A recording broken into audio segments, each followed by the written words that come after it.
As you start to shift in and hire people, and they're going to start taking over the jobs, and you're not doing some of the work anymore, there's an identity piece. There's I'm letting people down, as you stated, right? There was a couple points when I felt that if I wasn't out there generating the marketing leads, if I wasn't hosting podcasts like this, if I wasn't the one doing sales meetings, then I wasn't providing value to the company.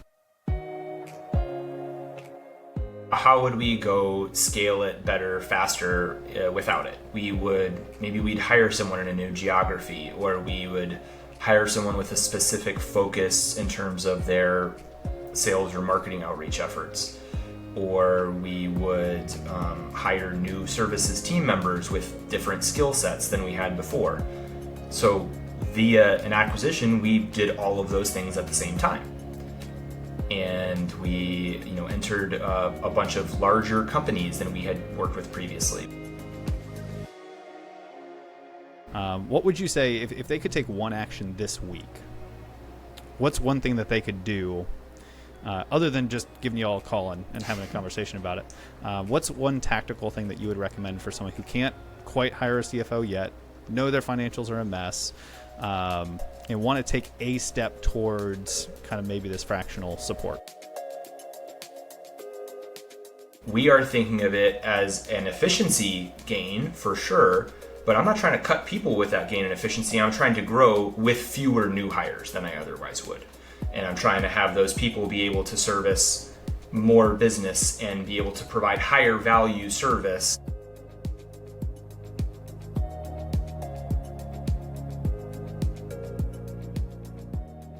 Three years ago, I sat down with Bart Davis, the co-founder and the CEO of 512 Financial. Back then, he was building something that most people didn't understand: fractional services for businesses that couldn't afford the full-time hire but desperately needed the expertise. Since that conversation, Bart and his team have acquired at least 2 companies.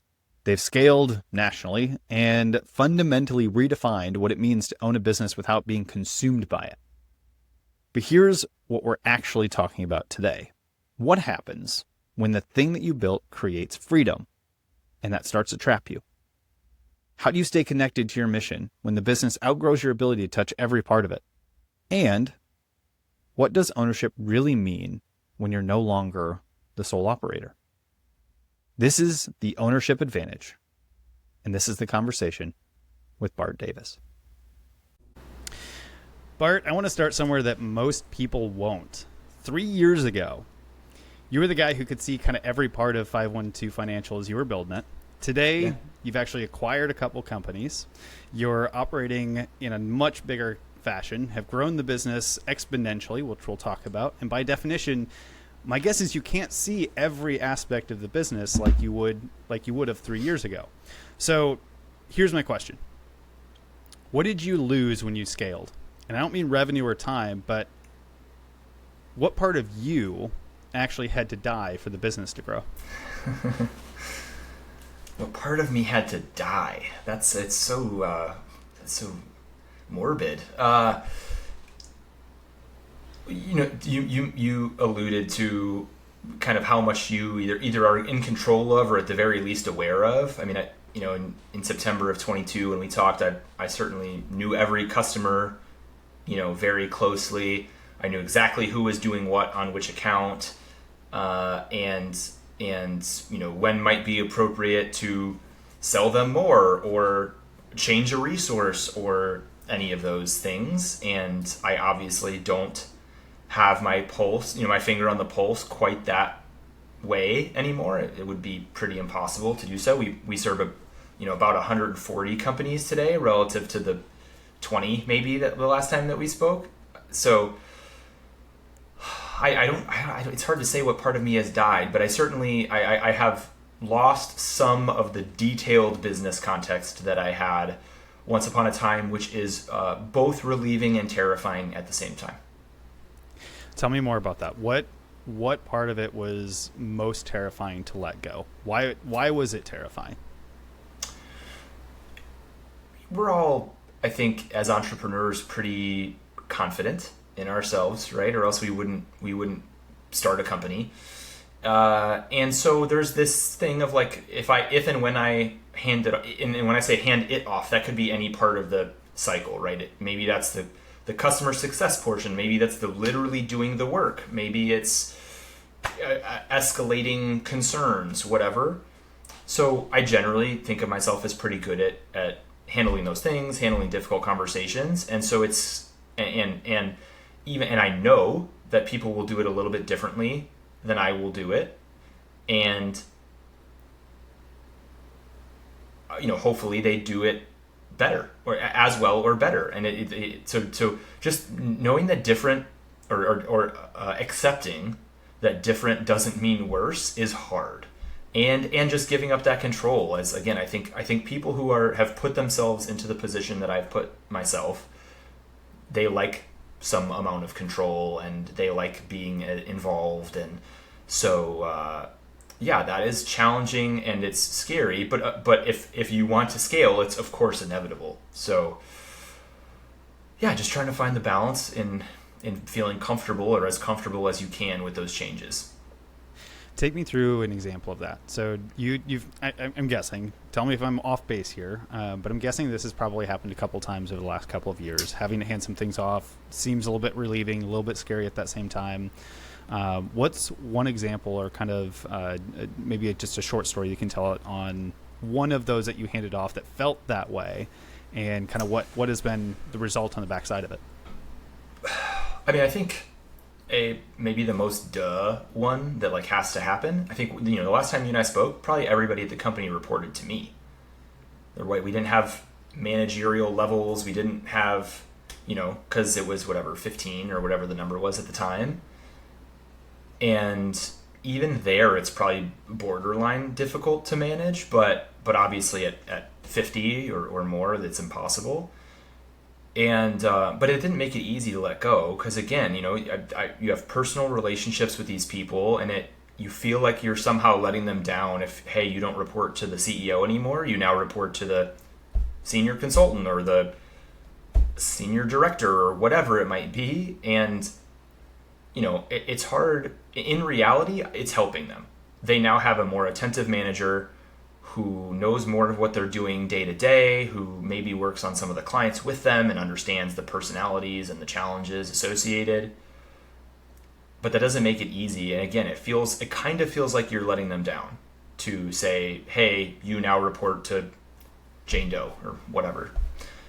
And so that shift started to happen, I would say, in late 22 and into 23, and there have been additional iterations of it as we've continued to grow. But they're always hard, I think. Does it get easier? If it does, I haven't gotten there yet. I find it really fascinating because, as thinking about and preparing for this conversation, I had a feeling that you were probably going to say something similar to that. And I was excited to talk about it because there's been some of those feelings that I have felt too. And it's like as you start to shift in and hire people, and they're going to start taking over the jobs, and you're not doing some of the work anymore. There's an identity piece. There's I'm letting people down, as you stated, right? There was a couple of points when I felt that if I wasn't out there generating the marketing leads, if I wasn't hosting podcasts like this, if I wasn't the one doing sales meetings, then I wasn't providing value to the company. Whether that was actually true or not, there's that sense of feeling that comes along with it. So knowing that it's hard, knowing that it feels sometimes like you could be letting down some of your team members, how did you personally navigate through that? What are some things that helped you work through those items? Well, I mean, for one thing, having a very seasoned co-founder turns out is very helpful. So Joel Trammell is my co-founder. I had worked for him for about 7 years before we started this business. And he's not involved day to day in what's going on, but he is, he has very literally written a book on how to manage, on how to be a CEO, on some of the challenges around scaling, both for the CEO and for the business overall. And so he and I have a bi-weekly one-on-one, and it's around things like, okay, what's the leadership team right now? What does it need to be to get us to 50 people? What does it need to be to get us to 100 people? How does who goes into what box when that happens? Do we have the right butts in the right seats? All of those things. And and he's able to look at it a little bit more objectively than I can. And so yeah, I mean, it's just it's an incredible asset for me to have, and for the business to have. That has really helped, I think, set us up for kind of the next phase of growth in a way that I certainly couldn't have done by myself. Mentorship. I love that. Right? I mean, I think we talked a little bit about it 3 years ago as well. I'm sure. But seeing kind of the progression of that as y'all have done. So for context, we were talking a little bit offline here that since we spoke fall of 2022 to today, so we're recording this and it's fall of 2025. So you guys have roughly 4x'd revenue, 4x'd your people size, things like that. Now, if you're a business owner at home who's gone through any growth and you're keeping track, it's possible that some systems, some processes, some different things along this growth trajectory have kind of broken down a little bit along the way. Talk to me about what that looks like and feels like inside of an organization that's growing like you guys are. Yeah. Well, and I think it gets back to some extent to what I mentioned earlier about, the owner's ability to be close to everything. Some of the systems that we now very much need, I didn't really need 3 years ago, because again, if someone was being overworked on a client where they were supposed to be 10 hours a week, but they were actually spending 20 hours a week, I would know that. I would be talking to them about it, right? And so like having a time tracking, for example, I mean, we didn't have that. We had no need for it. And it was actually part of the pitch for like why we as a consulting firm were different. Hey, come here. You don't have to track time. How glorious is that? And at some point when I and others, as we've built a leadership team and stuff, even others don't have the means to know exactly what's going on in terms of capacity and bandwidth and all those things. And so it has become, sort of a necessary evil that I used to kind of hang our hat on, like, we're a place that you don't have to do that. And so that created some friction and some pain with folks. It is intended to benefit them, but if you went from never having to do that to suddenly having to do that sometimes, then you might be a little irked. So that's an easy example, but there are lots of things that work at 10 or 15 or 20 people that simply don't, as you cross north of 50 and beyond.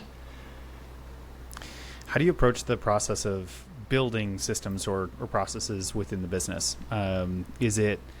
Do you have anyone on the team that is specifically focused on creating these things? Is it very departmental focused? Is it each individual team member needs to focus on how they're building their processes and it all kind of comes back together?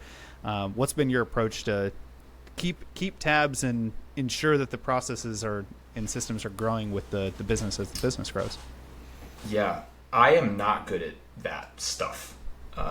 So it has not been me that has made sure of those things. Fortunately, back actually around the time that we spoke last, I had hired a director of people and operations, Sarah Russell, who did a fantastic job for several years getting those things in place and making sure that there were things that were scalable and documented and things of that nature. And she's still in the business today, but as we've talked about, like the need to change things, right? She's in a new role now. She's running the HR services team and doing an incredible job at that. And so we've now brought in someone to do her old job as well. But if it were up to me to document processes and identify the time when the new tool is needed, it would not go well. So fortunately, people like Sarah and Derek and some of the folks in the seats doing the actual service delivery work ID when that's necessary and how it could benefit not just themselves but others in the business. And so it has been like so much has happened that I'm aware of, and I just because there's usually some spend associated or something. So I'm aware that it happens, but I'm typically not the one calling the shot, and I think that that's a very good thing. I love that. So growth. 2025 has been kind of a fun and exciting year, maybe a stressful year, depending on what side you're on with this thing here. But can be both. Yeah, right. So you've gone through some pretty cool stuff. And again, confirming offline before we jumped on here, there's been not one but two acquisitions from 512 Financial into these other companies. Yep.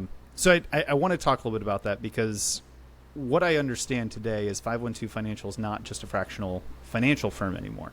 It's a little bit more than that. So talk to me a little bit about what has transpired in 2025 that has been, this really exciting levels of announcement that you guys have been able to make. Yeah.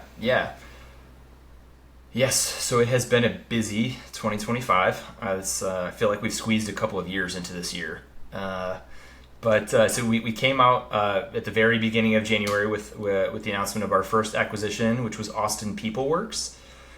And so that is I'll call it, to radically oversimplify, fractional people ops. We had a team doing that already, a team of about 5 or 6 that was doing payroll administration, benefits administration, onboarding and offboarding of employees, performance management, culture initiatives, HRIS implementations, things like that. And it was going well. Customers appreciated what we were doing, but we hadn't been scaling it as fast as the accounting and finance side had been scaling. And so I got kind of randomly introduced to Lori Howell, who is the now former owner of Austin PeopleWorks. Great, had done a great job building that business for 6 or 7 years. I think she owned it, but she was ready for something new. She had grandkids she wanted to spend time with. Felt like she had taken it where she wanted to take it, and that afforded 512 Financial a pretty awesome opportunity to do our first acquisition. And so we closed that in January of 25, brought over with it 8 FTEs, and probably 40 or 50 very happy customers, basically all of whom are still with us here 10 months later, as I vigorously knock on wood.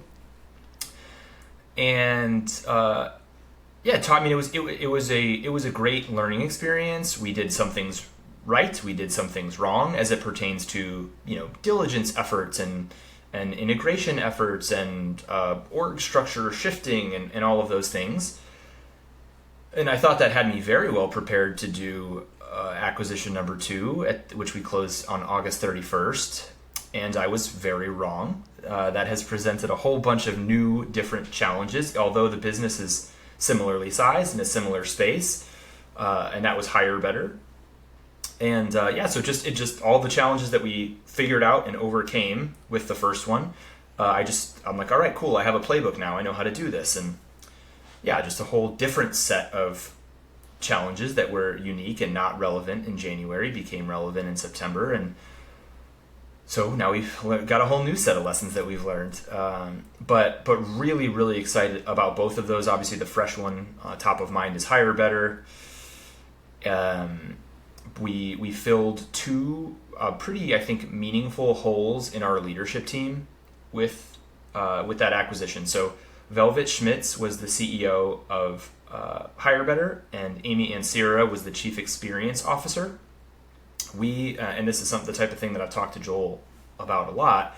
We didn't have a sales executive. I was the de facto sales executive, and we didn't have a customer executive. Again, I guess I de facto was also the customer executive. So Amy and Velvet are just extremely seasoned professionals who understand business problems and understand how to identify pain points and address those pain points. And it's been a real breath of fresh air having them on the leadership team, and just really excited about the opportunity to collaborate with them and charge forward into 2026.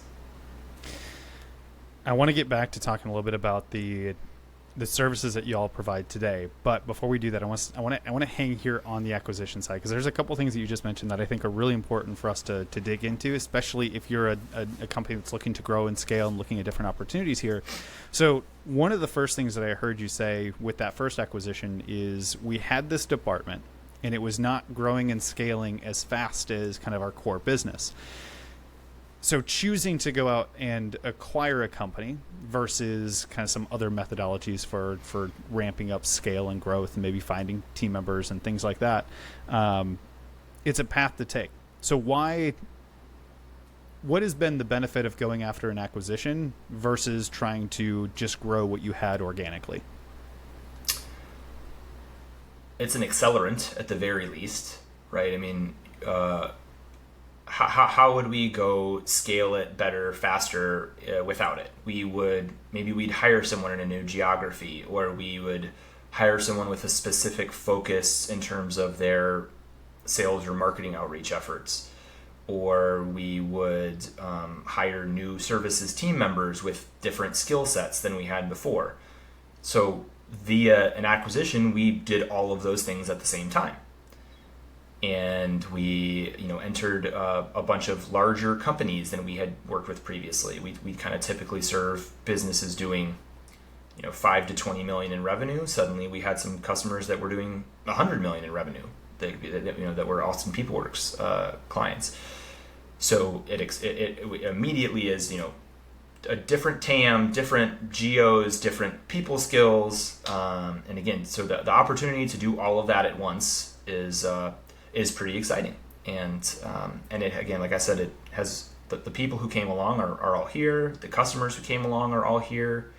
And I think both would hopefully say that it was a very minimally disruptive event for them. Our clients who had worked with people like Nicole and Paul and Amy and Shannon and the team over there, like, they still work with them today. Nothing changed. Their price didn't change. The only thing that changed was the name at the top of the invoice, and but it's been really transformative for us. And we're early on with the Hire Better one, but we kind of expect to leverage it in similar ways. I really love the value of bringing on people. When I think of some of the best people that you could go out and recruit for any business, most of the time it tends to be people that are already working somewhere else, right? You're not going to find the best of the best just sitting around saying, I'm looking for a job. Obviously there's recruiting and being able to bring people over in more traditional senses, but this acquisition of people can be a really beneficial way to really bring together some pretty amazing cultures. So I'm curious, because I know you mentioned that right now you're in the depths of integration mode, specifically with Hire Better. But talk to me a little bit about how you integrate, and specifically with people. Obviously, we've got people, we've got systems, we've got customers, but I would imagine the people side and the culture side might be one of the more delicate or challenging areas of an integration. So what are you seeing? How is that process working for you? What have you learned along the way? Yeah, it's definitely, you're 100% correct that it's the most delicate, and I would argue, at least in services businesses, this may not be the case, if you're running a technology company, although maybe it still is, but it is, I think, by far the most important type of integration, and that's where that's where things can fall out, or it's where things can accelerate. And so, although, like I said, we have learned a bunch both times, and I'm not saying we did it perfectly, what we were was very intentional, and we put a lot of thought and effort into the people integration stuff. All the way starting with, in both cases, with both acquisitions, I had spoken to every member of the team one-on-one and talked to them about why we were doing it and why I was excited to have them on. And rest assured, you've got an offer letter coming. It will come long before we sign the docs. It will be contingent on signing said docs. But nobody was surprised. Nobody wondered, do I have a job when this is completed?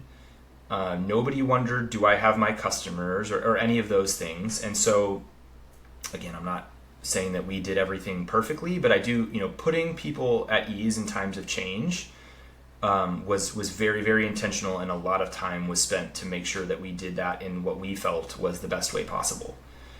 And so in both cases, it started long before the deals were closed. And then once they were closed, again, telling them over time, there's things that we will want to change, right? There are tools and processes and stuff that we want to streamline. But today, now that you're a 512 financial employee, as of September 1st or January 8th or whatever, like, just do what you're used to doing. You don't have to. You don't have to do anything different. You don't work with different people. You don't have a new edict that now you've got to go forth the 512 way or whatever. And so, I think that we were able to just make people feel comfortable early on, and then lots of follow-up on that. So we've got dedicated Slack channels for onboarding that with our head of people ops, myself, the head of the HR services team, and all of those new team members that, like, it doesn't matter if you think it's a silly question, ask it. We are more than happy to answer it, whether it's like, hey, where do I find this on SharePoint, or something, a little bit more meaningful.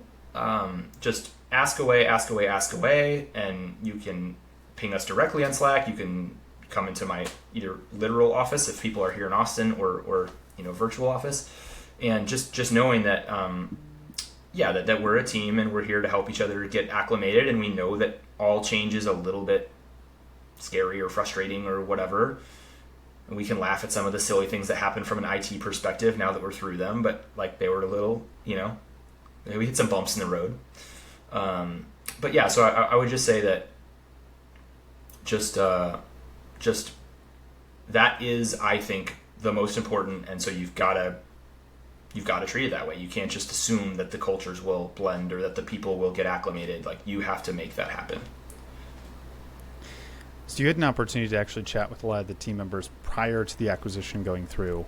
Yeah. Take me into one of those conversations. If I'm sitting in your shoes, and I'm going to have this conversation with a potential new team member coming in as a way of an acquisition.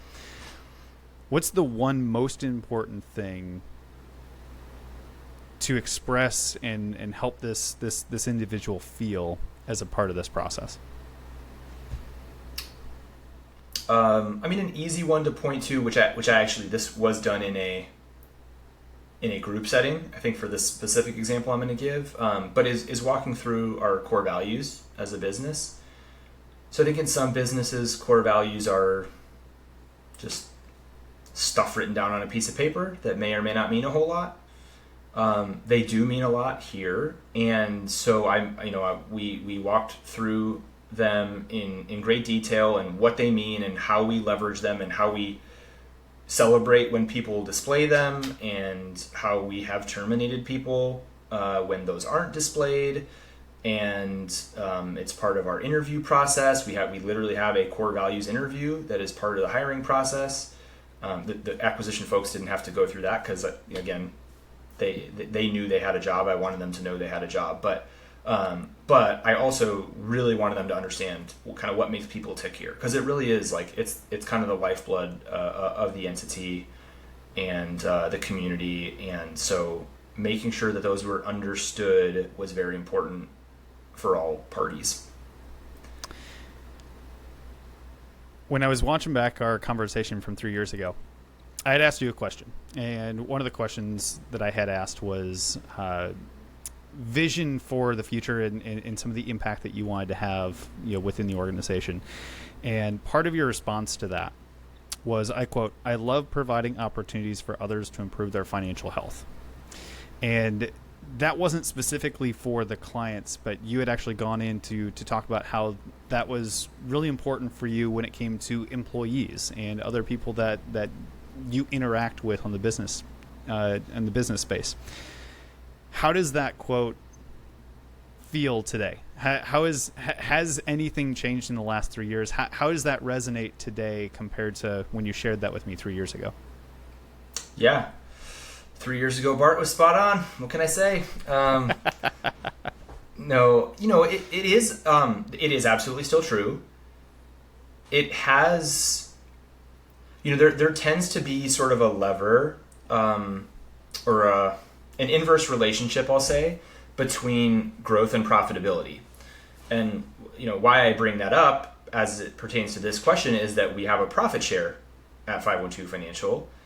And so if I, as the leader of the business, make decisions because I'm all about growth, which I do very much want growth, then I have the potential to adversely impact people's financial health. their profit share. They're not going to change their salaries, but it could change their variable compensation through nothing of their doing, but through mine. And so that has remained a very prevalent, conversation, both at the leadership team level, at ownership level with Joel and I, and to the point where we did something unique to our brief history in 2025, which was to guarantee a floor on the profit share for 2025. So we pay it twice a year. It has the potential to go up and down, obviously based on company performance. But we basically said, well, yeah, like it should not be detriment to people if we do things like buy a business that has the potential or almost the guarantee, frankly, to at least temporarily reduce profitability, right? Like there's going to be a period of kind of multiple systems that you've got to pay for, and legal costs, and transactional expenses, and all kinds of stuff that is all but guaranteed to reduce profit. And so we said, well, yeah, and we can't guarantee the moon, sun, and stars in those circumstances, but we can say, hey, no matter what, you'll get a profit share. And what that means, of course, is that means that Joel and I don't, basically. And so we were comfortable with that. And so for 2025, we said, hey, 8% is the floor. You will get in July and in December 8% of your salary as a profit share bonus, even if our profits don't support that. Because if our profits don't support that, it's due to a decision that Joel or I made. And so, and that gets back to wanting to have the opportunity to, improve folks, financial well-being. How important is it to continue to share that vision of where y'all are going, to help maybe connect the dots between there may be some of these decisions that are in the short term a little bit more detrimental to the financial impact today. However, you stick with us, the potential of the company long term is significantly higher. Do you have those conversations kind of with the team at large? Like how do you share that vision in a way that really resonates? Yeah, I mean, so one of the 5 core values that I mentioned are so important to us is transparency. And I would probably argue it's the most important of the 5. They're all important, but I think it's the most important. And so we do 2 things to make sure that people know what's happening and, more importantly, why it's happening. And so those 2 things are, at the end of each month, I send a little 5-minute video summary going through what happened in, August, we'll say. Hey, here's what revenue was this, gross margin was that, here's what our balance sheet looks like, we hired these people, we signed up a new partner, whatever it might be, just a 5-minute overview of what happened and why it happened. And then quarterly, we have all hands meetings where we go into those things in much more depth about the quarter prior. And yeah, so those are, and there's opportunities for anyone and everyone to ask questions, either in that setting or offline if they aren't comfortable doing it in that setting. So yeah, a huge goal for me is that people understand not just what we're doing and where we might be going, but why, and that I might make the wrong decision sometimes, and if or when I do, I'll explain to them that I made a wrong decision and what corrective action I took and why I think this is the better decision. So yeah, that's critical, I think, for people to understand that stuff. Transparency. I love that so much. And I love that it's not just transparency of the numbers and the things within the business, but the fact of like, hey, I might make a mistake and I'm going to tell you about it. That's such a cool core value. Well, I want to take a minute and actually shift into some of the services that y'all provide. So I obviously alluded to it before, talking about the acquisitions, a little bit more than what the company was 3 years ago.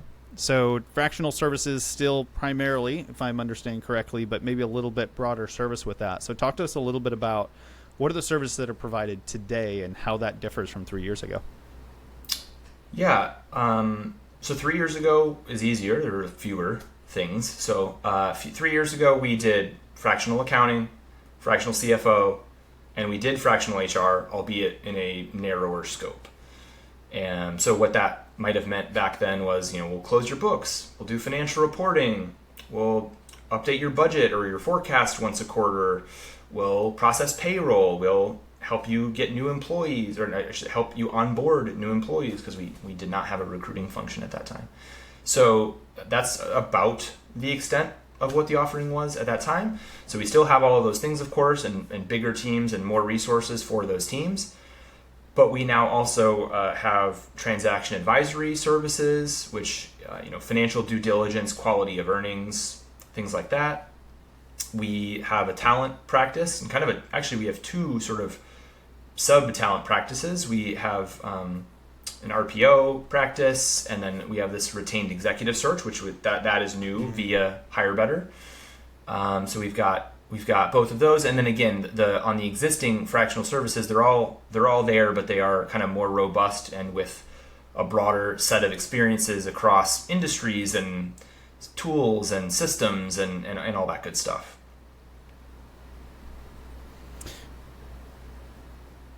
I'm so excited about some of the stuff that you just mentioned. Just taking a couple notes and all of that kind of stuff. And, I've always had the question, being in the space that I am in within business coaching and looking at businesses to acquire, things like that. Knowing that you all do a QV, that you're now my number one choice.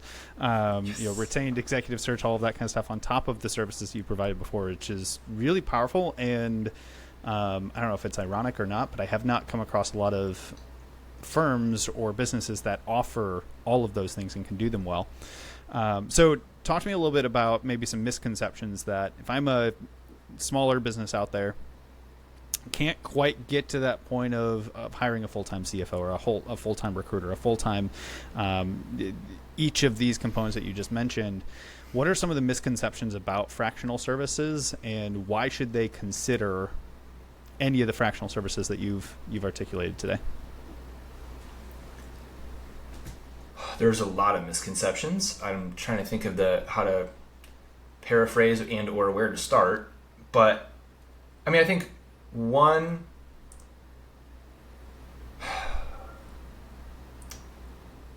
I'll start with one is with our employment model, I think is fundamentally changes how most people think about it. So I think most people think about fractional people or fractional services. I think they think of them as individual contractors. And or as folks who are very light touch. So I think in general, if you think about a fractional CFO, people might think, I'm going to have a fractional CFO come look at my books once a quarter to sanity check them and tell me if I'm doing anything crazy. I guess that's technically a use for them, but from our perspective, the reason to have fractional services is to get you expertise that you otherwise couldn't afford, but to have that embedded in your business. And so we typically, not always, but typically are working a minimum of 10 hours a week on any given client. And that is very intentional, because someone coming in once a quarter for an hour or two cannot possibly have the context to actually know what is happening in the business. There's just no way. They could be Albert frickin' Einstein, and if you're somewhere for an hour a quarter, there's no way to know what's going on inside those walls. And that is a huge part of the story and of knowing how to make changes that will or won't make positive impact on the business. So I think that's one kind of big misconception, is that they are, the fraction has to be a really small fraction. It's an interesting way to think about it. I don't think I've ever thought about it as the size of the fraction, but that's a neat way to think about it. If I'm looking for kind of some different support or something like that, and I go back to the CFO as an example, because I know many small businesses that we've worked with, they're not quite at the point where they're going to have a true CFO on staff quite yet, but they know maybe their finances are a mess or some of these types of things. What would you say if they could take one action this week? What's one thing that they could do? Other than just giving you all a call and having a conversation about it, what's one tactical thing that you would recommend for someone who can't quite hire a CFO yet, know their financials are a mess, and want to take a step towards kind of maybe this fractional support? Well, I guess a step they could take from a actioning within the business, not separate from reaching out to us or any other firm, is I think figure out the couple of metrics that really matter. And those are not always universal, right? Different industries or depending on your business goals, those may be very different things. But maybe it's maybe it's revenue, maybe it's profit margin, maybe it's the how your retention of customers, maybe it's your customer satisfaction rating. It may or may not be financial, but there are for sure somewhere between 4 to 7 metrics that like really really matter for your business. And if you know your books or your systems or whatever RMS, just prioritize those metrics and the ability to make those like reliable.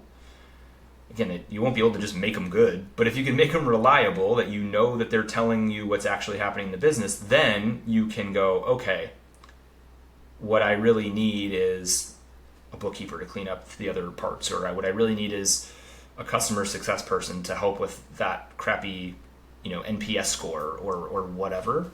But yeah, if you try to attack everything, there's the lack of focus will eat you alive, So I think it's honing in on the couple of things that really really matter and addressing those specifically would be the step I would encourage folks to take if they're just kind of trying to figure out what's next.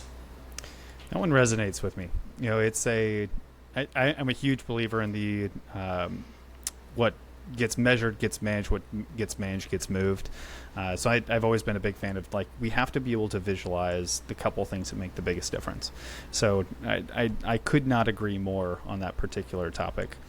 I'm going to ask you one question today on the topic of AI, and then I've got a couple rapid fire questions for us to wrap up. But big question. When it comes to AI today, I'm curious kind of two avenues of it. First is how you see it within your industry and maybe professional services overall, and how it's kind of impacting or changing things today. The second kind of route of this is I'm curious for you, for Bart Davis, how do you view it, and what are some ways that you're choosing to use or not use AI in your own personal life? For starters, on how is it impacting services, I would say that it is not heavily impacting our services yet. Yet being very much a key word, because it's coming. But using accounting services specifically, there have been a few examples of companies that have raised a lot of money, north of $100 million, and have claimed to be, AI bookkeeping, and both exploded in magnificent fashion, and lit most of that money on fire and do not exist as entities anymore. And so, are there others that are attempting it still? Yes. Are they there yet? The ones that we've demoed, no, not close. But it will happen, and hopefully in the way that we're attempting to leverage it is that when it happens, we've identified which tools do or don't work, and we've identified what the skill set shift that means for our people, which is probably that they're doing more review and less preparation, and more context providing and storytelling, and less, again, just reporting the news. So it's coming, but it's not, at least specific to accounting services, it is not especially needle moving, I guess, quite yet.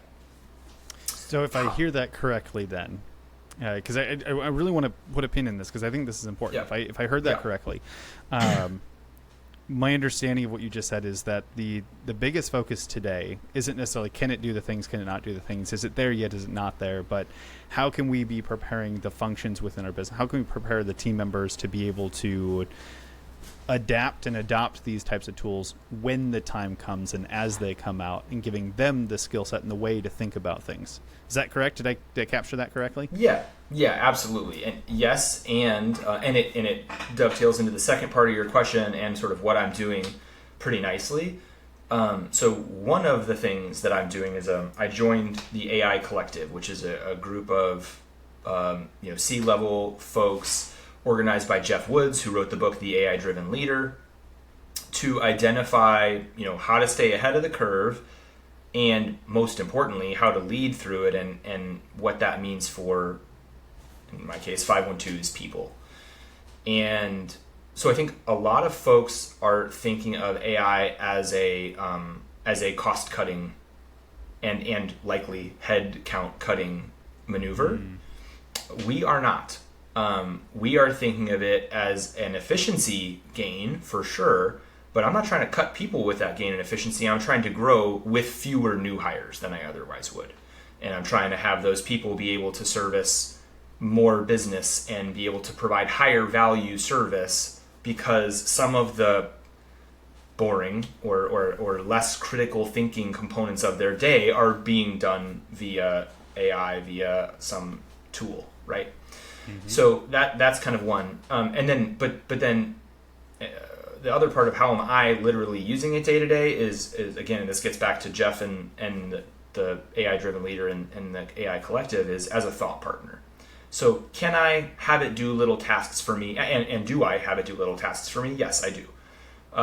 But I also use it to extract stuff from myself, and think about, goal setting and org structure and all kinds of things that, I might get my leadership team in a very expensive meeting and talk through for 4 hours, and instead I can do it with ChatGPT in 30 minutes. It's not like I'm trying to get rid of my leadership team, but wow, if we can repurpose those 4 hours, that's money back into the business and or more that we can be doing for our clients and our people. So that is kind of thematically how I and we are thinking about it and using it day to day. The idea of using it as a thought partner and to extract things out of your head, I think is just such a welcome way to be thinking about it. I've seen a bunch of different research. I don't want to go too far down the rabbit hole on this, but the research coming out that people are just offloading their thinking to an AI chatbot or something else like that. But when we're sitting in positions like you are, or you're in maybe a position like I am, being able to use a tool to help organize and think through things a little bit deeper and just take that extra step that maybe wouldn't have happened otherwise, that challenges our way of thinking. That, I think, is probably the fastest way to grow, and I've never seen anything do that other than conversations, and being able to sit down with somebody is not always the thing you can do today. I might be able to get it on the books, sometime in the next month or the next week. Sure. But how do you accelerate and compress some of those types of things to be able to get those things faster? I think is a really cool way to think about it. Yeah. So for your own, the methodology that Jeff describes in the book at length is he calls it CRIT. So context, role, interview, task. And so structuring, your prompts and your thought partnering, I don't think that's not a word, through that lens has been pretty transformational for me individually, and thus I hope to some extent to 512. I love that. All right, we're going to go into just a couple of rapid fire questions to kind of bring home the conversation today. And hopefully these will get you thinking a little bit. But when you think back over the last 3 years, what's one decision that you've made in these last 3 years that you would absolutely make again? No matter what, you would continue to make that same decision.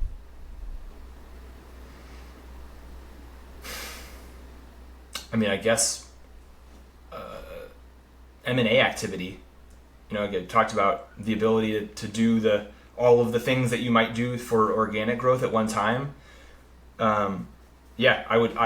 It's we're only, like I said, 10 months into the first one and 45 days into the second one, but it's just a very exciting challenge just to get a deal done at all, and then to see the fruits of that and to see the people growth has been has been so rewarding. So I would say, I would do that 10 times out of 10. That's really cool. What does ownership mean to you today? Not as a CEO, but actually as a human being. What does ownership mean to you? Buck stops here. You know, there are decisions that I don't want to make sometimes that I have to. And I try to remember that that is a privilege, even though it feels like it sucks sometimes. That's a powerful one. All right, last one I'm going to leave you with. 3 years ago when we sat down, I asked you if you could go back and talk to 18-year-old Bart and give him one piece of advice. And you gave me an answer to that question. Now I want you to go back to Bart from 3 years ago. And if you could just tell him one thing, before this growth, before the acquisitions, before the team growth and everything else, if you could tell Bart from 3 years ago one thing, what would you tell him? I think I'd say your goals are too low. Go higher. Always go higher. So I guess the challenge in that answer is if Bart 3 years from now comes back and talks to Bart today, are your dreams big enough? Probably not.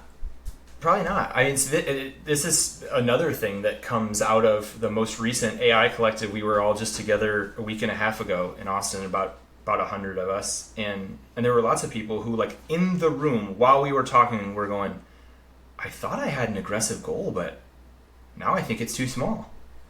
And so that is kind of where that message comes from. And I have already made some adjustments, but I hope that 3 years from now I go, nope, they were still too small. I currently, in this moment, they feel pretty big, but I hope that 3 years from now I'm going, nah, Bart, you said they were too small. Well, I am absolutely excited to see what those goals end up becoming for you, because I've had this pleasure to get to know you over the last handful of years. We chatted 3 years ago. We've connected a few times since, and watching your growth has just been something that's been absolutely fun on the outside watching. So I want to say congratulations to you. I want to say thank you again for taking the time to be on the podcast today, to share a little bit of your story. And I look forward to doing it again in the next couple of years to talk about the next iteration. You're on. I appreciate the time as well, Tanner. It's always fun.